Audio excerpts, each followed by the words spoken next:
Hello everyone, अस्सलाम वालेकुम and welcome back to my channel. Welcome back to another vlog. I hope कि आप सभी लोग बिल्कुल ठीक होंगे, खैरियत से होंगे और अल्हम्दुलिल्लाह मैं भी बिल्कुल ठीक हूँ। तो आज का व्लॉग मैंने बनाना स्टार्ट किया था मॉर्निंग से ही। तो सबसे पहले मैंने चेंज किया और फिर मुस्कान के लिए ना मैंने लंच पैक कर दिया था। और अभी मेरे हस्बैंड भी ना मेरे साथ ही जाएंगे, उनके आज अर्ली मॉर्निंग कुछ मीटिंग्स थी, तो वो फ्रेश होने के लिए चले गए थे पाउडर रूम में। तो सबसे पहले ना यहाँ पे मैं अपना बेड सेट कर रही हूँ। और हमेशा से मेरी यही आदत रही है कि सुबह उठ के सबसे पहले ना मुझे अपना बेड सेट करना होता है। अगर हम कुछ भी ना करें ना, रूम में अपना बेड सही कर लें, बेडशीट को सही से तरीके से रख लें, और जैसे रात में पानी की जो वाटर बॉटल्स होती हैं या जो ग्लासेस होते हैं हम उनको उठा के सिंक में रख दें, किचन में ले जाएं, इतनी सा ही करने से ना जो हमारा रूम है बिल्कुल साफ़ सुथरा हो जाता है। तो मॉर्निंग में मेरे पास बिल्कुल भी टाइम नहीं होता और बस मैं इतना ही कर पाती हूँ कि ब्लैंकेट को फ़ोल्ड करके मैं क्लोज़ेट में रख देती हूँ, बेडशीट सही कर लेती हूँ, पिलो वगैरह मैं सेट कर लेती हूँ, कर्टन्स टाई कर देती हूँ। और आजकल यहाँ पे सैन फ्रांसिस्को में इतनी सर्दी हो रही है, बारिशें भी हो रही हैं और फॉग भी बहुत है, तो सुबह सुबह ना ट्रैफिक बहुत होता है जब मैं मुस्कान को स्कूल ड्रॉप करने जा रही होती हूँ। जबकि मुस्कान का स्कूल घर से बहुत करीब है, लेकिन मुझे डोर टू डोर यानी कि घर से मुस्कान को स्कूल ड्रॉप करके आने तक ना मुझे एटलीस्ट 20 मिनट्स लग जाते हैं। और आज ना हमारे पास ये मॉर्निंग में ट्रैश भी जाना था, तो सारे ट्रैश कैन भी बाहर ही रखे हुए थे। और फिर जल्दी से आके ना मैं अपने हस्बैंड का नाश्ता बनाती हूँ। आज नाश्ता मुझे बड़ा सिंपल सा बनाना था और उसमें था सिर्फ एग्स फ्राई करने थे और पराठा था और चाय थी। तो जल्दी से मैंने अपने हस्बैंड का नाश्ता बना दिया था। यहाँ पे अयान का जो है ना ब्रेकफास्ट में बना के जाती हूँ।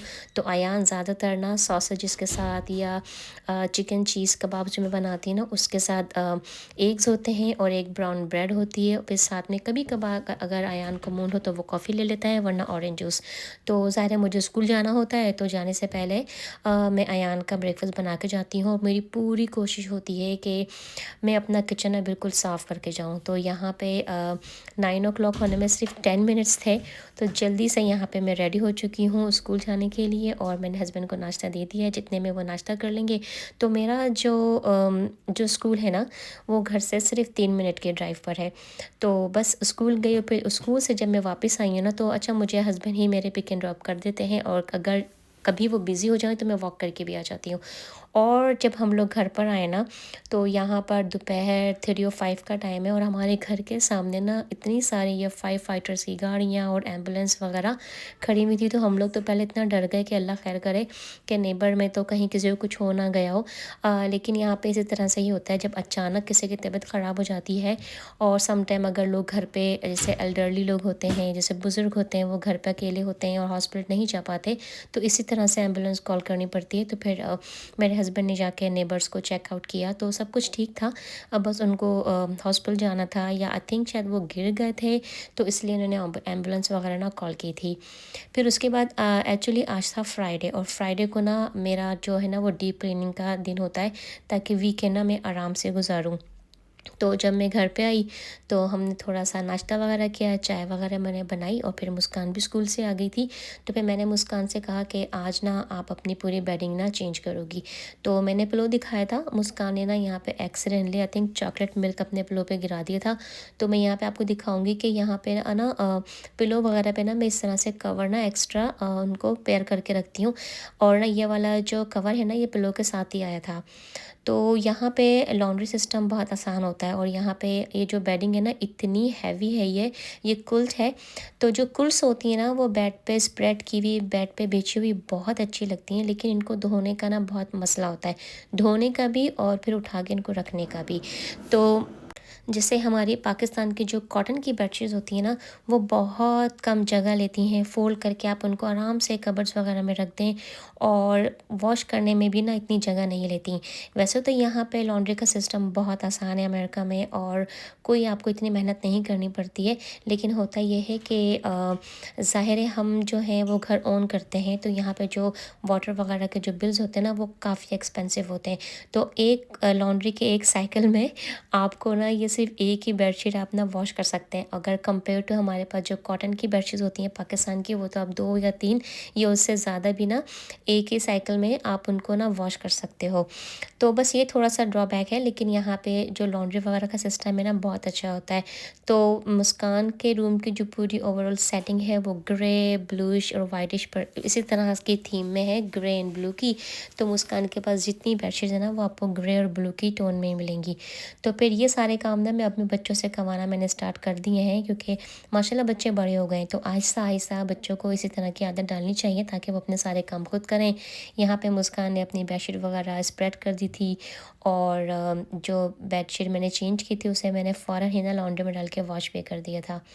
फिर अब यहाँ पे ना मैं नेक्स्ट है कि आप लोग के साथ क्लिप शेयर कर रही हूँ।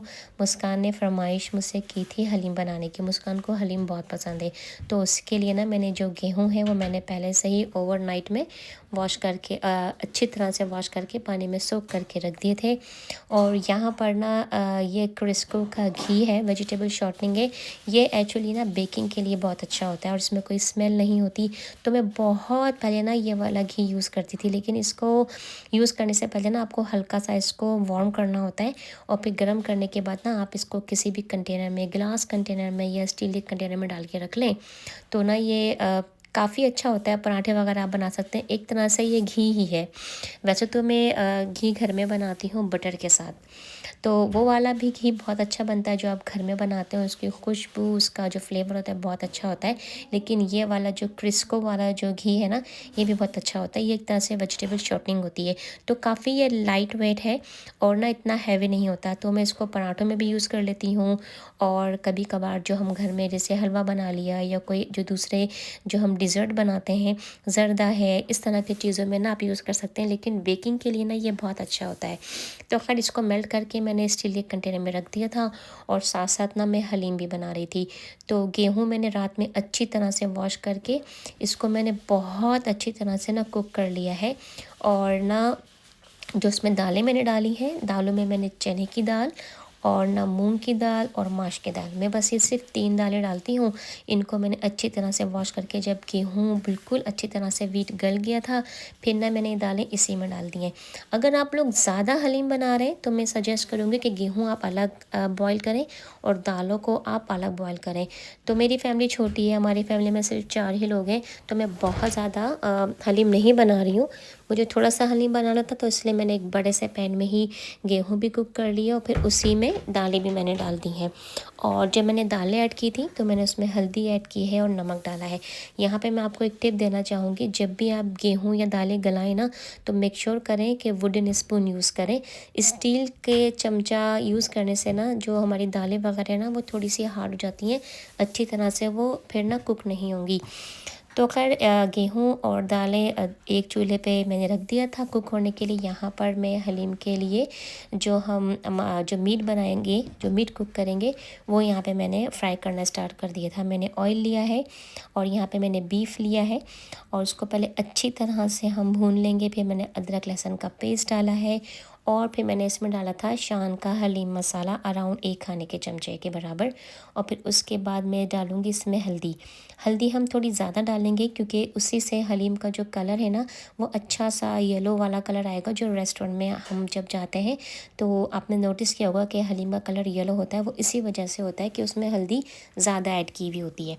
तो हल्दी डाली है मैंने, और फिर पिसी हुई लाल मिर्चें, थोड़ी सी कुटी हुई मिर्चें, धनिया, पिसा हुआ ज़ीरा, पिसा हुआ गरम मसाला, और मैंने इसमें डाला था पिसा हुआ धनिया। यानी जितने जो हमारे पास पाउडर पिसे हुए जो मसाले होते हैं जो हम यूज़ करते हैं ना बेसिक खानों में, वो डाले थे मैंने। लेकिन अच्छी तरह से आपको इसको भूनना है। और फिर मैंने इसमें डाली थी दही। दही डालने के बाद हमें इसको भूनना बहुत ज़्यादा है। अच्छा, बहुत सारे लोग ये समझते हैं कि हलीम जब हम बनाते हैं तो उसमें हम बहुत ज़्यादा अगर मीट डालेंगे, ज़्यादा गोश्त ऐड करने से हलीम हमारा अच्छा बनेगा, रेशे वाला बनेगा, पर ऐसा नहीं है। अगर आपने हलीम में ज़्यादा मीट डाला तो उसकी वजह से ना मीट जो है ना फिर बहुत ज़्यादा ना एक टेक्सचर सा आ जाता है और फिर मुंह में आता है, वो अच्छा नहीं लगता। तो खैर मैंने मसाला भूनने के बाद इसमें काफ़ी सारा पानी डाला और अच्छी तरह से मीट को हमें कुक कर लिया है। जब हमारा पूरा गोश्त अच्छी तरह से कुक हो जाएगा, सॉफ्ट हो जाएगा, तो जो पानी है वो हम जो दालें और गेहूँ हमने डाला था, पकाया था, उसमें हम डाल देंगे। उसको अच्छी तरह से मिक्स कर लेंगे। और देखिए यहाँ पे जो मीट था उसको मैंने अच्छी तरह से श्रेड कर लिया है। और इस स्टेज पे अगर आपको कोई फ़ैट नज़र आएगा तो आप उसको आराम से निकाल सकते हैं। फ़ैट वगैरह हलीम में ना डालिएगा। और क्योंकि बहुत सारे लोग ना फ़ैट भी डालते हैं, वो समझते हैं फ़ैट की वजह से शायद हलीम में रेशा बनेगा और हलीम में थिकनेस आएगी, तो ऐसा बिल्कुल नहीं होता। तो जो शोरबा था पहले मैंने वो ऐड किया, उसको अच्छी तरह से मैंने मिक्स किया। और अगर हम गेहूँ को, दालों को अच्छी तरह से कुक कर लेंगे ना, तो हलीम को घोटने में हमें बिल्कुल भी टाइम नहीं लगेगा। यहाँ पर मैं हैंड ब्लेंडर का यूज़ कर रही हूँ और सारे दालें और गेहूँ बहुत अच्छी तरह से कुक हो चुका था, तो मुझे बिल्कुल भी हैंड ब्लेंडर ज़्यादा यूज़ नहीं करना पड़ा। और मीट को कभी भी ग्राइंड नहीं करेंगे। मीट को हम पहले श्रेड कर लेंगे और फिर थोड़ा सा जो गेहूँ और दालें हैं वो हम पहले मीट में ऐड करके उसको अच्छी तरह से डोई की हेल्प से ना उसको घोट लेंगे अच्छी तरह से। फिर हम ये सारा जो हमने श्रेड किया हुआ मीट है वो हम दालों में और गेहूँ में मिक्स कर देंगे। और फिर अब यहाँ पे इस स्टेज पे हम कोई हैंड ब्लेंडर वगैरह यूज़ नहीं करेंगे। अब जितना जो कमाल है ना वो यहीं पर है। इसको अच्छी तरह से आपको हलीम को घोटना है, अच्छी तरह से मिक्स करना है। और यहाँ पे ना मैं एक दो काम ना एक्स्ट्रा एक साथ कर रही थी। अयान के लिए मैं चिकन ग्रिल कर रही थी और साथ साथ ना हलीम के लिए मैं फ्राइड जो है ना अनियन वो भी फ्राई कर रही थी। तो बस वही बात है कि नज़र हटी और दुर्घटना घटी वो वाली बात हुई यहाँ पे मेरे साथ। और बस पता नहीं किस तरह से जो मैं प्याज फ्राई करी थी ना वो सारी बर्न हो गई, सारी जल गई। तो मुझे ये वाली प्याज तो दोबारा से डिस्कार्ड करनी पड़ी, फेंकनी पड़ी। फिर दोबारा से मैंने प्याज काटी ब्राउन करने के लिए और फिर इस दफ़ा मैं चूल्हे के पास से बिल्कुल भी नहीं हिली और बहुत हल्की आंच पे ना मैंने प्याज को फ्राई किया। लीमू काटे, हरा धनिया, हरी मिर्चें, जो सारे हलीम के लवाजमात होते हैं वो मैंने साइड पे काट के रख लिए। और अब यहाँ पे मुसलसल ना मैं हलीम को घोट रही थी ताकि उसमें अच्छा सा एक रेशा और जो एक होता है ना कि हलीम को जो एक टेक्सचर होता है रेशे वाला वो बन जाए। वो सिर्फ इसी तरह से बनता है जब आप हलीम को अच्छी तरीके से मिक्स करते हैं, अच्छी तरीके से घोटते हैं। तो यहाँ पे मैं हलीम में भंगार भी लगाती हूँ। तो भंगार लगाने से पहले मैंने थोड़ा सा ना ड्राई हलीम मसाला जो शान का था वो मैंने इसमें ऐड किया था और हरी मिर्चें काट के मैंने ऊपर से डाल दी थी। और मैंने फ्रेश ऑयल डाला था और फिर ऑयल में भी ना मैंने दोबारा से थोड़ा सा मसाला ऐड करके भंगार लगाया था।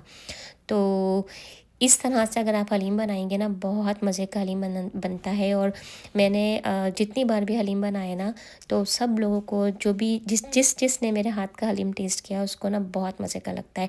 तो सबके घरों में बहुत डिफरेंट तरीके से रेसिपीज़ बनाई जाती हैं और सबके घरों में बहुत मज़े के खाने बनते हैं।